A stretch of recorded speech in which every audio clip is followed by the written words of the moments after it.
Josué chapitre 6, le verset... Josué 6, le verset 26 à 27.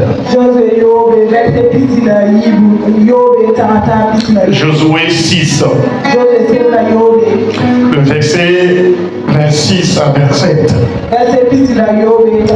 Ce matin, je vais parler de ce qu'il faut faire après un déblocage spirituel. Ce qu'il faut faire, ce que tu dois faire après un déblocage spirituel. Le verset nous dit, ce fut alors que Josué jura en disant, maudit soit devant l'Éternel l'homme qui se lèvera pour rebâtir cette ville de Jéricho. Il en jettera les fondements au prix de son premier-né. Au prix de son premier-né, et il en posera les portes au prix de son plus jeune fils. L'Éternel fut avec Josué, dont la renommée s'est répandue dans tout le pays. Nous allons l'accompagner avec Matthieu 12, de 43 à 45.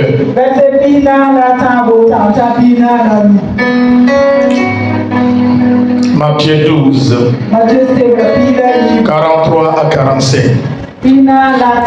Lorsque l'esprit impur est sorti d'un homme, il va par des lieux arides, cherchant du repos, et il n'en trouve point. Alors il dit, je retournerai dans ma maison d'où je suis, et quand il arrive, il la trouve vide, balayée et ornée. Il s'en va, et il prend avec lui 7 autres esprits, plus méchants que lui. Il entre dans la maison, s'y établissent, et la dernière condition de cet homme est pire que la première.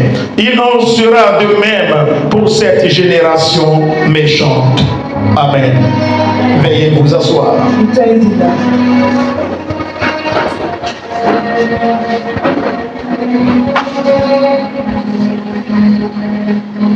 Soldats de Christ, Père, nous te disons merci pour ton amour, pour ta miséricorde, pour ta grâce, pour ta bonté, pour ta protection, le privilège que tu nous accordes chaque jour de nous trouver, Seigneur, dans ta présence spirituellement, pour partager le pain quotidien avec le peuple choisi, le peuple élu, le peuple béni. Père, nous demandons à ce que, Père, tu puisses disposer les cœurs. Seigneur, je demande à ce que tu disposes les cœurs, tu prépares les cœurs pour cette bonne semence, afin que cela leur soit utile et pouvoir transformer leur vie selon ton plan, selon ta volonté, et que ton Esprit Saint prenne le contrôle de tout. Au nom de Jésus, j'ai prié. Amen. Alléluia. Amen. Il y a des réalités spirituelles qui nous échappent. Et il faut le discernement et la conduite du Saint-Esprit pour nous éclairer sur certains faits. Certains faits qui sont d'ordre spirituel. Et quand tu es chrétien et tu ne sais pas comment te comporter, comment vivre après ta repentance, après ta conversion, après que Christ t'a délivré du péché, il t'a délivré de la mort, il t'a délivré d'une situation compliquée, difficile, il t'a délivré d'une possession maléfique, démoniaque. Si tu ne sais pas comment faire, bien-aimé, tu seras chrétien, mais tu auras tous les problèmes de ce monde. Les choses dans lesquelles Dieu délivré, les mêmes problèmes reviendront. Si Dieu t'a délivré d'une maladie, la façon dont tu vis, cette manière va encore ouvrir les portes aux esprits de faire entrer dans ta vie cette même maladie. Et si tu ne fais pas attention, ta condition nouvelle sera pire qu'avant.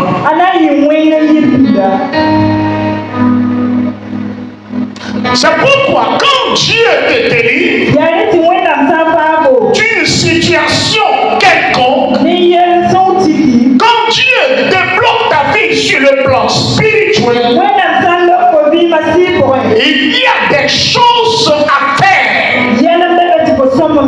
Et si tu les fais, bien-aimé, tu seras épargné de tout danger.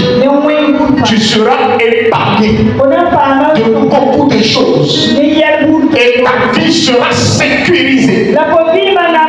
Qu'est-ce que je voulais dire simplement te dire?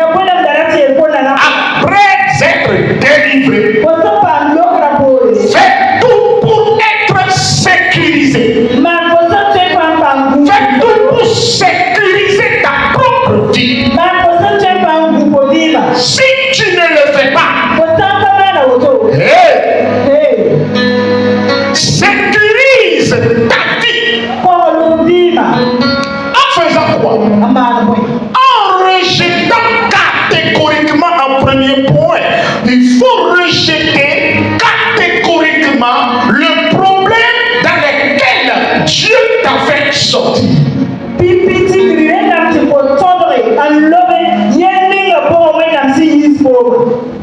ne plus les voir dans ta vie. Il ne faut plus accepter avoir ces problèmes dans ta vie. Amen. Si Dieu t'a débloqué,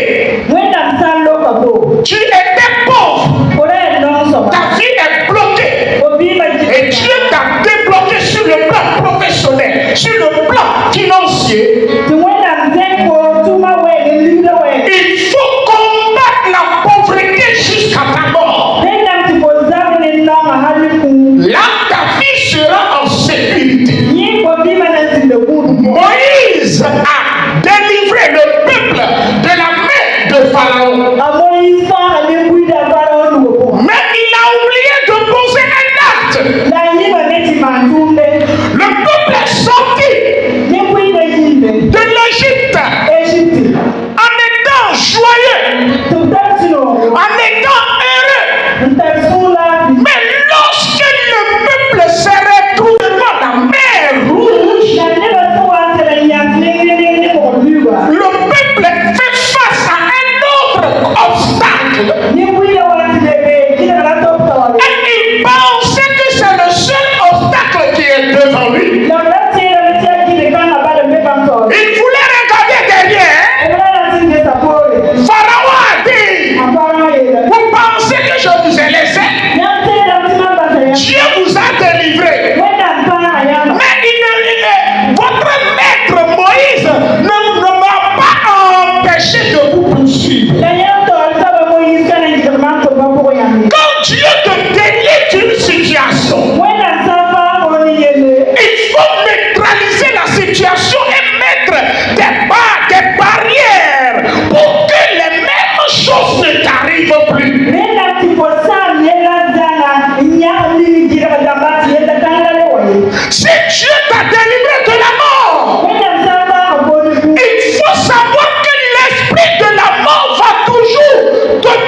Quand ta vie est délivrée d'une situation difficile, il faut mettre des barrières spirituelles. La protection, il faut se faire protéger. Il faut laisser Dieu te protéger. Il faut laisser le Saint-Esprit te protéger. Alléluia. En vivant fidèlement selon la parole de Dieu. Sinon, tu vas gérer, tu vas prier, mais tes problèmes reviendront. Si tu es dans cette église, ce n'est pas mon souhait pour toi. Dieu t'a délivré de quelque chose. Et tu as oublié les choses dans lesquelles Dieu t'a délivré. Et aujourd'hui, tu es en bonne santé. Tu vis comme tu veux. Tu bafoues la loi de Dieu. Jésus te dit ce matin, ce qui est sorti de toi est sur le point de revenir vers ta maison. Dieu a dit à Caïn, le mal est couché à ta porte. Ne le permets pas de rentrer dans ton cœur. Mais Caïn a refusé. Il a ouvert la porte. Le mal est rentré dans son cœur. Caïn est devenu criminel. Josué a compris ces notions. Et lorsqu'il a renversé les murs de Jéricho, il a dit, je ne vais pas laisser les murs de cette manière. Et il a maudit la ville en faisant une déclaration terrible. Terrible et terrifiante. Écoute, si Dieu te fait sortir de quelque chose, prie beaucoup pour ne plus avoir les mêmes problèmes. If not, sinon,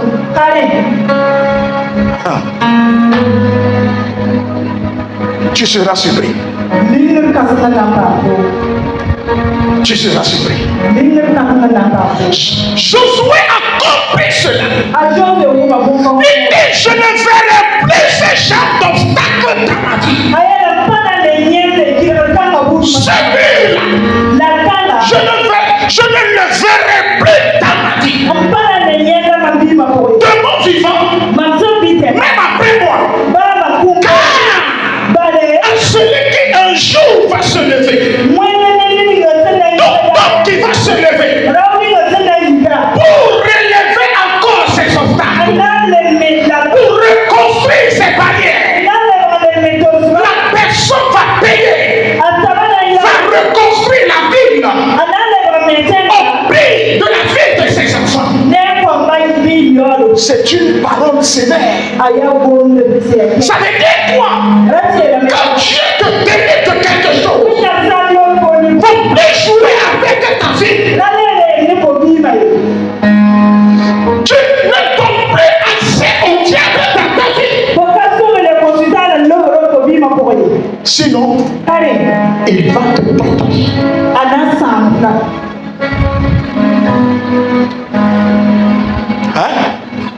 Le diable va te détruire. Premier point. Quand tu es délivré, protège ta vie. En menant un combat sévère contre ce de quoi Dieu t'a délivré.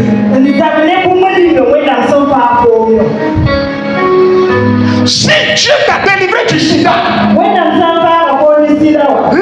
démon de sida va vouloir revenir coûte et coûte dans ta vie. Si Dieu t'a délivré de cancer, le démon de cancer va vouloir coûte et coûte revenir. C'est Jésus qui dit. C'est t'a délivré du péché.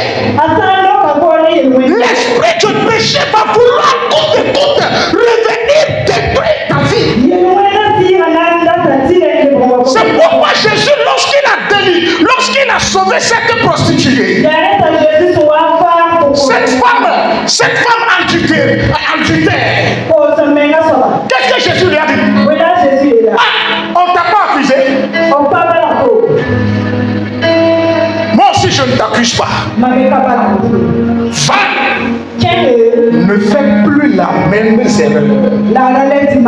Va, ne pêche plus. C'est juste pour se protéger.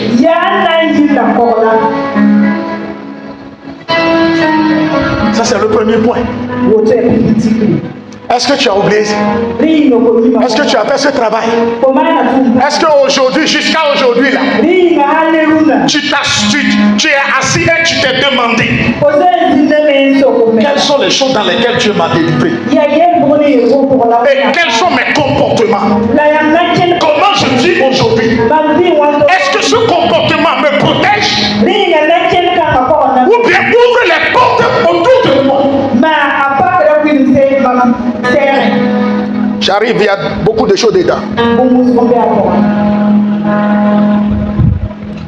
Deuxième point.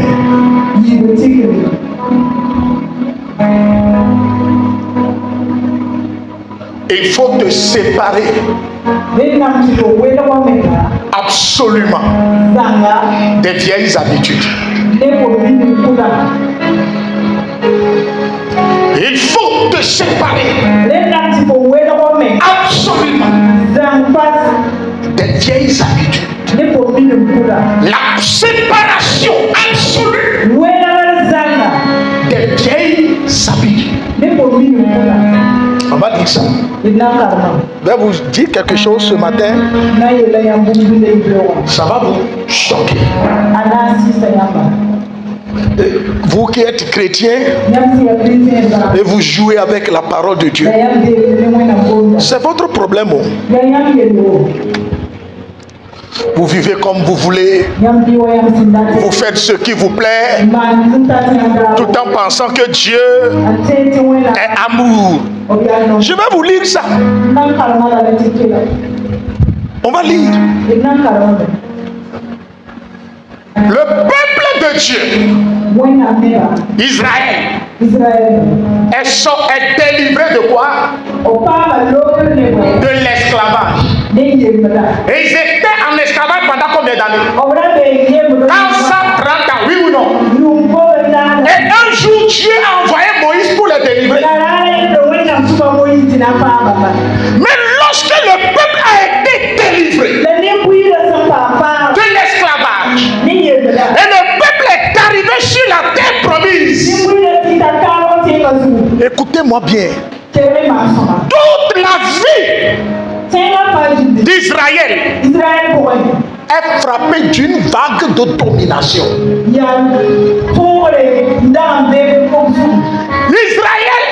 L'Israël n'a jamais été libre jusqu'à ce que Jésus est venu et il est remonté au ciel.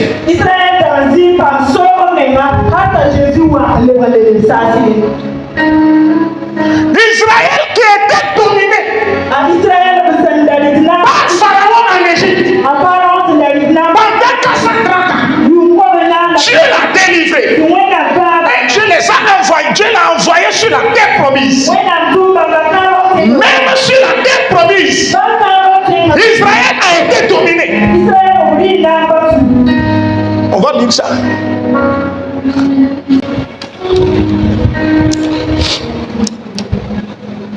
Juge 4, verset 2 à 3. Juge 4, verset 2 à 3. L'Israël est dominé par le roi de Canaan pendant 20 ans.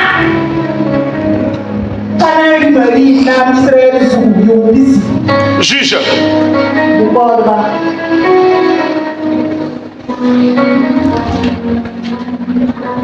Juge 4.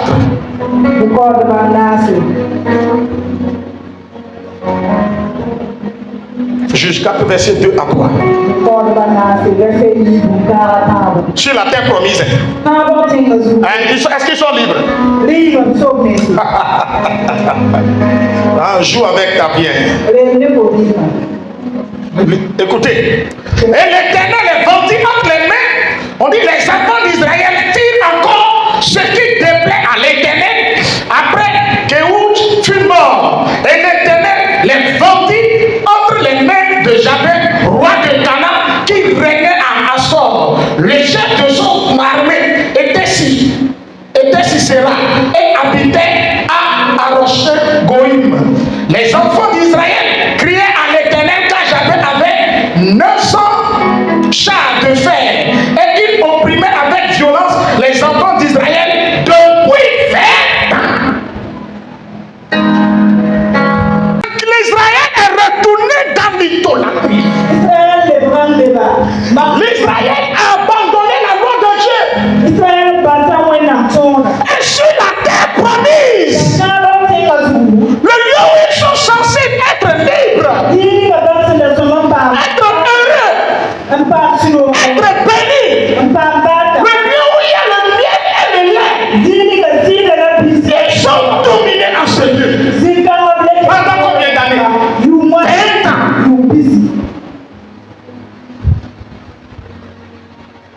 Sont-ils libres? J'ai dit, est-ce qu'ils sont libres? L'esclavage a commencé, mais d'une autre forme. Suivez-moi bien. Cela a commencé d'une autre forme. Pardon, lisez. Juge 13, verset 1. Les enfants d'Israël firent encore ce qui déplaît à l'Éternel, et l'Éternel les livra entre les mains des Philistins pendant 40 ans. Hein? 20 ans par un roi, 40 ans par qui? Par les Philistins. Vous avez oublié Goliath, l'histoire de Goliath. 20 ans. Après 20 ans, 40 ans.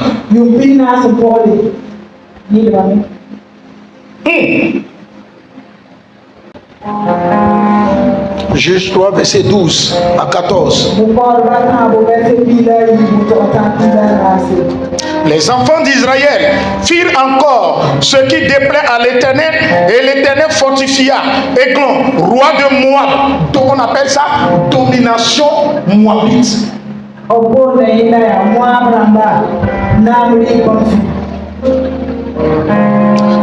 Et l'Éternel fortifia Églon, roi de Moab, contre Israël, parce qu'il avait fait ce qui déplaît à l'Éternel.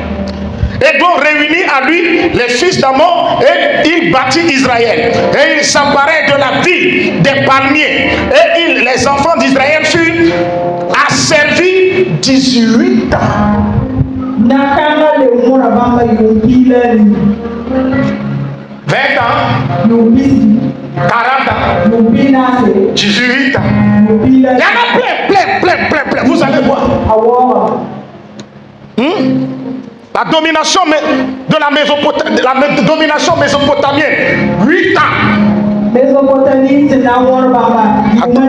Domination mésopotamienne, 8 ans. Juge 6, verset 1. Les enfants d'Israël ont été dominés par les Madianites pendant 7 ans. Les Philistins, 40 ans. Les Assyriens, jusqu'à l'avènement des Babyloniens. Nebuchadnezzar est venu assiéger la ville. Et il a détruit Juda, a porté les Daniel et ses frères en Babylone. Et après domination assyrienne, il y a la domination babylonienne. Après domination babylonienne, la domination perse. Après la domination perse, il y a la domination grecque. Après la domination grecque, il y a la domination romaine. Et ils étaient dans cette domination romaine et Jésus est venu. La ville de Jérusalem était dominée par les Romains. Et ce sont les soldats romains qui ont crucifié Jésus. Et Israël était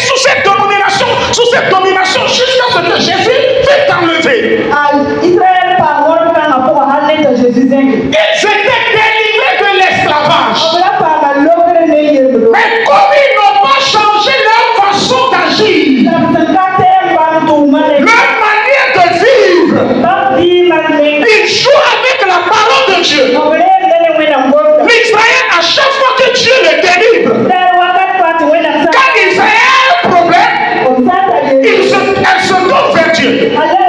Dieu le délivre, il retombe dans l'idolâtrie, et elle oublie Dieu. Et Dieu dit d'accord. Toute la vie d'Israël est partie de domination étrangère. L'esclavage sous une autre forme. Quand Dieu t'a délivré, quand il te fait sortir d'une situation, et tu te fous de lui, parce que tu es délivré, parce que tu es guéri, parce que tu es en bonne santé, et tu fais comme tu veux, tu vis comme tu veux, tu piétines la parole de Dieu, tu n'obéis pas la parole de Dieu, tu tournes droit la parole de Dieu. Quand tu as un problème, et tu deviens un peu sérieux, quand Dieu te délivre, tu sors, tu retombes dans les mêmes problèmes, tu comportes de manière méchante envers Dieu. Laisse-moi te dire, quelque chose arrive. Quand ça va venir, tu ne sauras jamais que c'est toujours le même problème. Ça viendra sous une autre forme. Et ça va te détruire à petit feu. À petit feu. Jusqu'à ce que tu te rends compte. Ta vie est foutue. Je suis venu ce matin pour t'ouvrir les yeux. Ne joue pas avec Dieu. La Bible, les chrétiens, regardez l'autre. C'est Jésus même qui a ouvert sa bouche. C'est lui qui enseigne. Quand le démon sort, et il revient, et quand une fois que tu n'es pas dans les bonnes conditions, tu n'es pas en bonne relation avec la personne qui t'a délivré, il va chercher quoi? C'est des démons qui sont plus puissants que lui, plus méchants que lui, pour venir te dominer. Comment est ta vie aujourd'hui? Quels sont les problèmes que tu as? Tu penses que ce ne sont pas des problèmes? Non, tu penses que ce sont des problèmes naturels. C'est spirituel. Quelque chose est à la base. Tu as ouvert la porte à l'ennemi et il est rentré et il s'est transformé pour que tu ne le discernes pas. Tu vas dépenser. Tu vas gaspiller ton argent. Tu vas dire ça ne fait rien. Mais jusqu'à ce que tu te rendes compte, tu es dans le tombeau. Ta vie est détruite. Ta maison sera détruite. Soldat de Christ. Tu ne peux pas dire que je suis le fils de papa, la fille de papa, et ne pas épouser la vision de papa. Elle ne pas pratiquer l'enseignement que Dieu te donne à travers ma bouche. Tu n'es pas mon fils. Tu n'es pas ma fille. Alléluia. C'est pourquoi le troisième point, il faut faire quoi? Il faut pratiquer la méditation de la parole et vivre une vie de prière.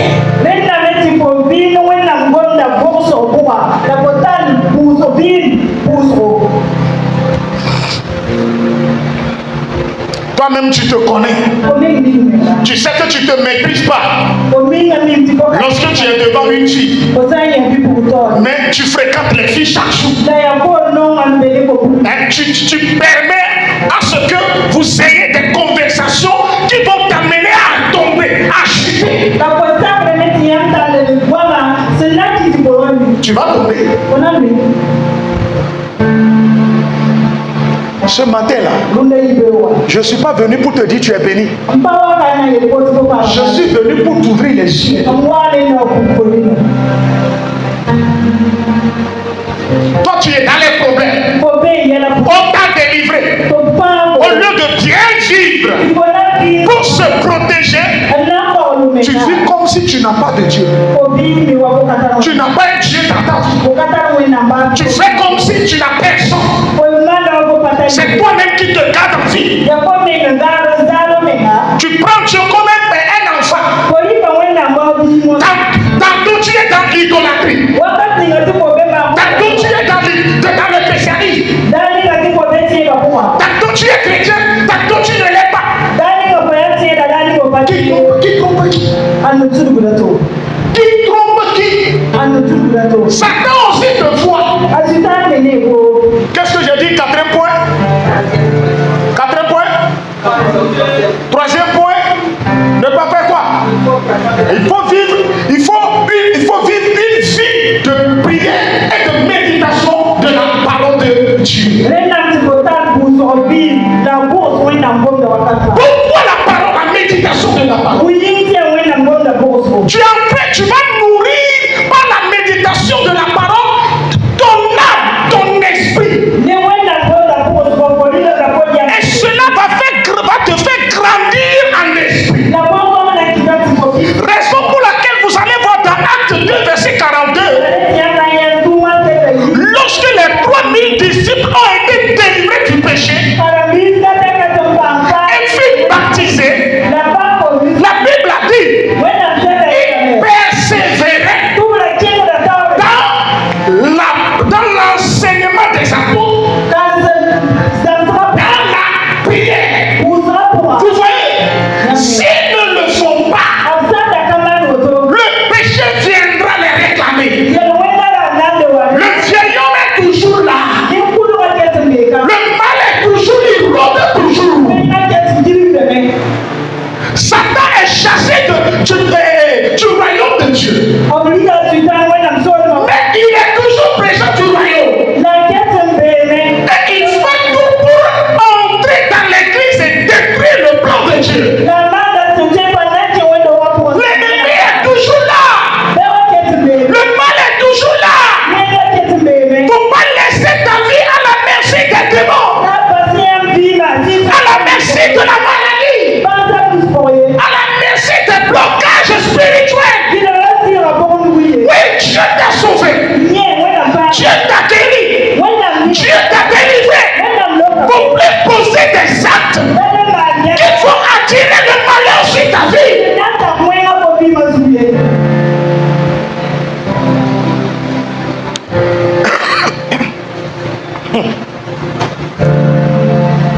Non, maintenant j'ai l'argent. Non, je peux vivre comme je veux. C'est mon argent. Dieu m'a délivré. Maintenant je suis guéri. Je peux vivre comme je veux.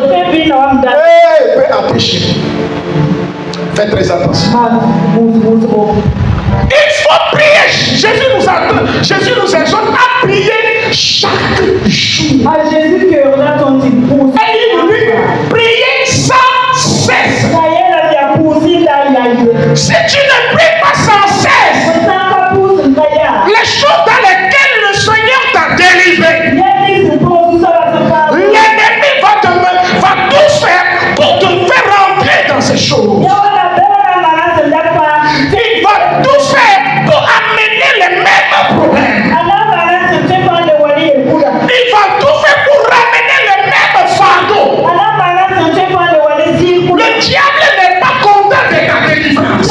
Il n'est pas content de ton salut, de ta restauration. Il veut te voir tout le temps enchaîné. Il veut te voir tout le temps dans les problèmes. Ta maison est dans les problèmes. Ta famille est dans les problèmes. Tes affaires sont bloquées. Pourquoi aujourd'hui la porte s'ouvre? Demain, ça se refait. C'est toi qui as donné accès à l'ennemi. Comme tu es sauvé, tu Tu ne sais même pas, au début comme ça, comme tu cherchais la guérison, tu cherchais la délivrance, tu es assidu à la prière, tu es régulier à la prière, tu es ponctuel à l'église, tu viens tout le temps à l'heure et tu respectes les principes. Tout ce que Dieu te disait, tu le faisais parce que tu veux la guérison, parce que tu veux la délivrance. Dès que tu es la délivrance, hey! Le vieil homme dit one man show. Yeah. Oh ma soeur, on ne te voit plus à l'église. En tout cas, c'est ça les problèmes. C'est le travail. C'est le travail, on n'a pas temps. Aujourd'hui, tu es guéri et puis tu dis tu n'as pas temps. Au moment où tu étais malade, tu attends pour venir, le travail ne t'a pas empêché. Mais lorsque tu es délivré maintenant, au moment où ta vie est bloquée, tu n'avais pas l'argent, tu étais à l'église. Dès que tu es délivré, chaque nuit, c'est dans les boîtes de nuit avec les filles. Je n'ai pas ton maman, je n'ai pas ton maman. Non, il faut continuer à Zoropoto. La vie aussi va te Zoropoto. Continue.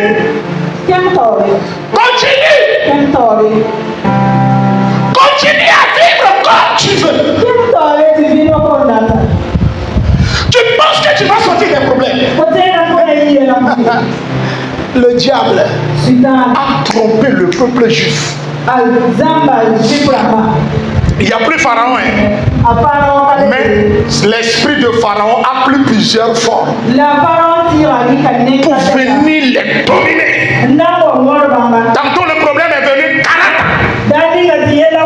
Après 40 ans, il te donne un peu de temps de respirer.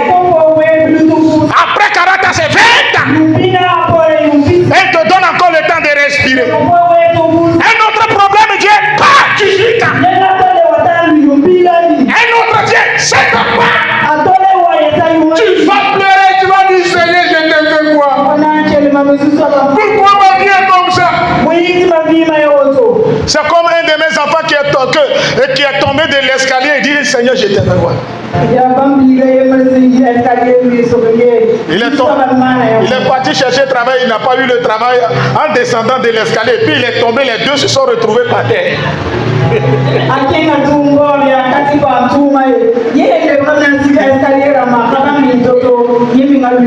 au retour là, le carburant est fini. Et il dit Dieu, c'est quelle vie ça? On t'a fait quoi? Lorsque Dieu t'avait délivré là, quel acte tu avais posé? Tu es délivré maintenant, c'est le pasteur qui est devenu ton ennemi. C'est ça le problème. Ouvre tes yeux. Ne tolère plus. N'accepte plus certains problèmes dans ta vie. Écoutez, la souffrance n'est pas une bonne chose. La maladie n'est pas une bonne chose. Les difficultés de la vie ne sont pas une bonne chose. Certains problèmes, quand tu les as dans ta vie, ça fait mal. Pour les résoudre, tu vas dépenser tes biens. Comme cette femme dont le sang sortait pendant 12 ans. La maladie a détruit ses biens. C'est pourquoi elle a dit il faut que je m'accroche à Jésus. Écoute-moi bien. Si tu es délivré là, pour se protéger, accroche-toi à Jésus. Marche dans la parole. Dis-moi bien Amen. Quatrième point. C'est quatrième point, non? Quatrième point. Ne laisse jamais ta maison vide. C'est quoi ta maison maintenant?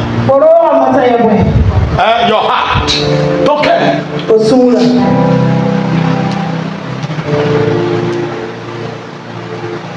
On dit, le démon est venu, il a vu que la maison est balayée et ornée.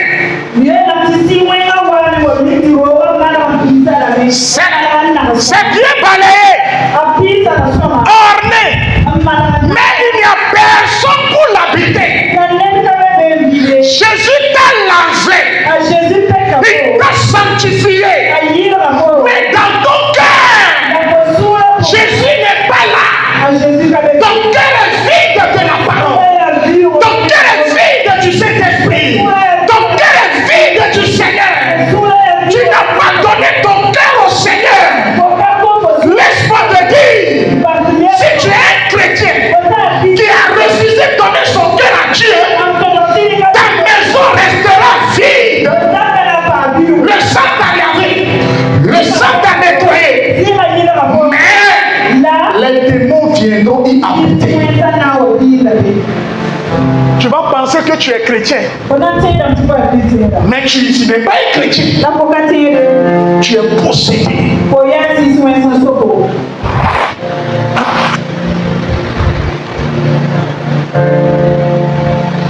Tu vas voir, quand quelqu'un réussit, tu deviens jaloux. Tu n'es pas content. Tu serres l'ami. Tu deviens un roseau. Tu n'es pas équilibré. Quand tu n'es pas équilibré, il faut savoir que ta maison est vide. C'est pourquoi Dieu dit à Pierre, qui a été délivré, mais il n'avait pas donné son cœur à Dieu. Et la nuit profonde, Satan est venu pour le réclamer. C'est là le matin Jésus dit, le diable est venu pour te cribler, mais je t'ai défendu. Si tu t'es converti, affermis tes frères. Donc Dieu n'était pas converti. C'est ça. Non, je suis chrétien. Mais ton cœur est rempli de mauvaises choses. Quand tu es là seulement, tu médites le mal contre les gens. Même à l'église tout à l'heure, quelqu'un est dans ton cœur. Toi, ce qu'on appelle pardon, tu ne connais pas. Toi, tu ne connais pas. Ce qu'on appelle pardon. Quand deux personnes font, deux personnes se querellent, toi, tu ne sais pas comment les calmer. Toi, tu viens pour mettre le feu. Toi, tu es là pour diviser. Tu ne connais pas l'union. Tu ne connais pas l'amour. Tu fais semblant d'aimer les gens, mais pourtant tu les détestes dans ton cœur. Il faut savoir que ton cœur est vide. Et un jour vient, le malheur viendra s'abattre sur toi. Il faut protéger ta vie. Gédéon dit non. Ce problème ne va plus revenir dans ma vie. Et il a prié. Souvent quand vous tombez dans le péché, on vient, on dit Seigneur, on pleure, la personne est en train de Seigneur, Seigneur, c'est pas ce qui m'a plu. Seigneur, c'est pas ce qui m'a, ce qui m'est arrivé. Pardonne-moi, je te jure Seigneur, si tu me fais sortir de ce problème-là, je ne veux plus recommencer. Dès que tu es sorti, tu as oublié que tu avais dit quelque chose à Dieu. On dit les enfants d'Israël ont encore fait ce qui déplaît à Dieu. Encore. Ça veut dire, vous allez voir, chaque domination est provoquée par la désobéissance et l'idolâtrie.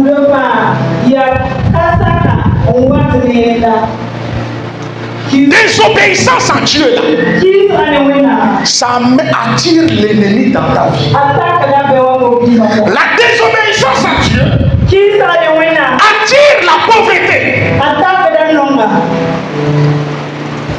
Continue à voler Dieu. Dieu ne va rien dire. Il t'avait averti. Ceux qui volent Dieu, leurs biens sont attaqués par des dévoreurs. tu me respectes, je menacerai le dévoreur.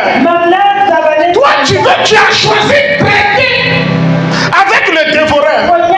Et il est là en train de dévorer tes biens. Soldat de Christ.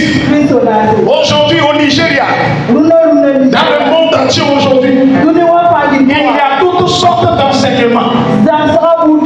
Et les enfants de Dieu sont dans la confusion totale. Ils ne savent plus quoi faire. Si toi tu es à la tête, devant la télé, tu écoutes ces enseignements, tu n'as pas bien lu la Bible. Et tu n'as pas donné ton cœur à l'esprit de t'enseigner. Tu vas les suivre et tu iras en enfer. Il y a un pasteur que j'aimais tant. Je le suivais, il est en train de prêcher à la télé avec maman. On suivait. Et il a dit quelque chose. Mais cet homme, c'est un puissant homme de Dieu. C'est un puissant prédicateur. Mais il a dit quelque chose. J'ai dit, maman, arrête. J'ai fait pause. J'ai dit, maman, arrête. Tu vois comment tu as compris le message là? Maman dit, il a bien enseigné. J'ai dit, ok, d'accord. À vue d'œil, c'est bon. Mais quand tu vas rentrer au cœur de la parole, est-ce que c'est vrai ce que Jésus dit? Et je disais à maman que l'homme de Dieu même a quelque chose dans la tête. Il y a un problème à résoudre dans son église. C'est pourquoi il a dit ça. Mais ce n'est pas la pensée de Dieu. J'ai pris le même texte. J'ai dit, maman, on va monter un peu. On vient, on lit le verset qu'il a lu. Comment il a interprété. Et on descend. Et ce qui a été dit dans le Nouveau Testament par rapport à ça. Maman dit, hey! J'ai dit, voilà. C'est ce qui trompe beaucoup de personnes. Ne laisse pas ton cœur vide de la parole. On grandit dans la parole et on est rempli du Saint-Esprit. On ne grandit pas en esprit. On est rempli du Saint-Esprit et on grandit dans la parole. Et c'est ça qu'on appelle la croissance spirituelle. Et tu grandis dans la parole pour la connaissance du Christ. Tu es rempli en esprit pour que ta vie reflète Christ au monde. Révèle le Christ à tes enfants, à tes frères, à tes soeurs.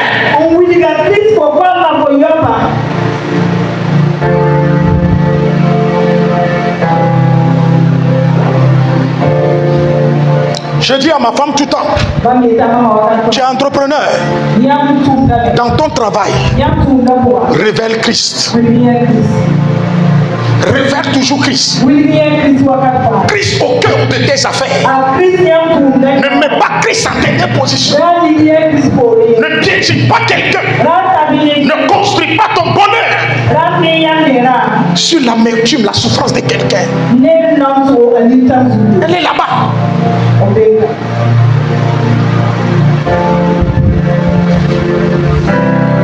C'est ça qui va te protéger. Mais malheureusement, est-ce que l'église aujourd'hui, non, nous sommes c'est ce que les chrétiens, les romains, les chrétiens non, nous sommes en Christ. Nous ne sommes plus sous la loi, mais sous la grâce. Et Paul dit, non, c'est donc, nous ne sommes plus sous la loi. Devons-nous donc vivre dans le péché? Et il ajoute, hélas. Regarde ton prochain, dis hélas. Ne vivons pas dans le péché. Ne vivons pas dans la désobéissance à Dieu. C'est ça. Quand Dieu te délivre là, Et tu ne fais pas attention, tu vas détruire ta propre vie.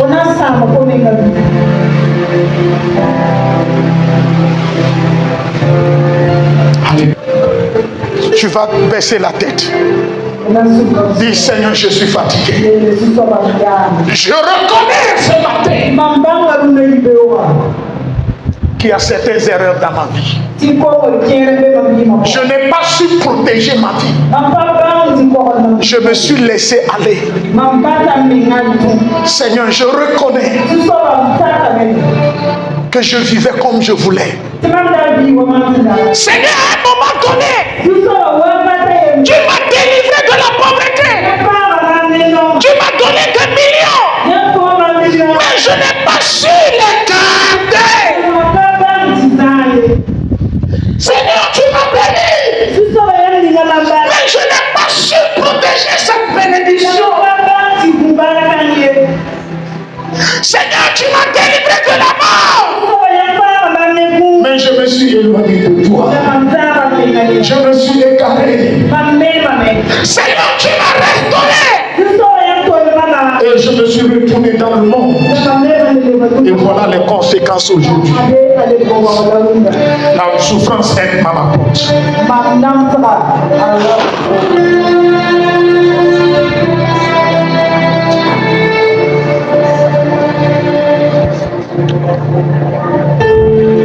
Je faisais la chasse à la pauvreté. Même mes comportements révèlent que j'aime la pauvreté. Si j'ai l'argent, il faudra que tout le monde sache que j'ai l'argent. Je ne sais pas gérer ma vie. Josué a dit non. Il faut que ce mur soit renversé de façon éternelle.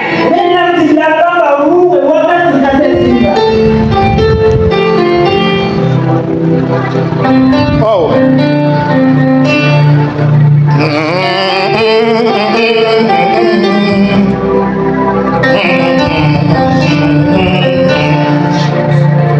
Prie Dieu.